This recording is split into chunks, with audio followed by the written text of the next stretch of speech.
Hi, now I have completed Job Ayubको chapter 20 to 37 सम्म धेरैवटा मैले इन्फर्मेसनहरू पाएँ जुन चाहिँ मलाई रियलिस्टिक लाग्यो प्लस एउटा टिचिङ चाहिँ मैले मेरो लाइफको लागि एउटा दामी चिज पक्रेँ भनौँ न and I just wanted to share. त्यहाँनिर कन्भर्सेसन भइरहेको छ जब अयुब र अयुबको साथीहरूको है। अनि साथीहरूले भन्छ तिमीले काम बिगारेको छ होला, तिमीले रिपेन्ट गर, अन्त तिम्रो प्रस्पेरिटीहरू पनि खत्तम भयो, धन सम्पत्तिहरू खत्तम भयो, तिम्रो हेल्थ खत्तम भयो, नानीहरू मर्यो भन्छ। जबले चाहिँ भन्छ होइन, मैले त डेली फुड भन्दा पनि है, खाने चिज हरेक दिन भन्दा पनि प्रभुको वचनलाई बेसी मैले खोजेको छु, मैले असल चिजै गरेको छु भनेर भन्छ। त्यहाँदेखि फेरि साथीहरूले भन्छ असलै चिज गऱ्यो भने त असलै हुनुपर्ने, गड त जस्ट हो है, तर किन तिमीसँग यस्तो नेगेटिभ हुँदैछ भन्छ। अन्त जबले यहाँनिर इन्ट्रेस्टिङ चिज के भन्छ भन्दाखेरि के तिमीहरूले पनि दिएको छैनौ, मैले पनि दिएको छु नि, कि विकेटहरू पनि जसले गडै छैन भन्छ तिनीहरू पनि त प्रस्परस हुन्छ भनेर भन्छ है। अन्त एउटा दामी चिज भनेको छ जबले यहाँनिर,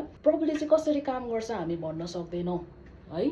जस्तै अर्थलाई उहाँले केही नभएको ठाउँमा झुन्डाएर राख्नु भएको छ भनेर भनेको छ है। इन्ट्रेस्टिङ चिज चाहिँ यो हजारौँ वर्ष अगाडि साइन्स त्यस्तो डेभलप भएको थिएन, त्यति बेला लेखेको हो है। र यो मान्छेलाई चाहिँ थाहा थियो त्यो अर्थ चाहिँ झुन्डिरहेको छ भनेर। That's interesting. अर्को थिङ चाहिँ के हो, मलाई चाहिँ के बुझ्यो भन्दाखेरि चाहिँ we cannot put God in a box है। यो केसमा जबले पनि गड यस्तो हो भन्ने ट्राई गर्दैछ, साथीले पनि गड यस्तो हो भनेर दुईजना चाहिँ गडलाई जस्टिफाई गर्नु खोज्दैछ है।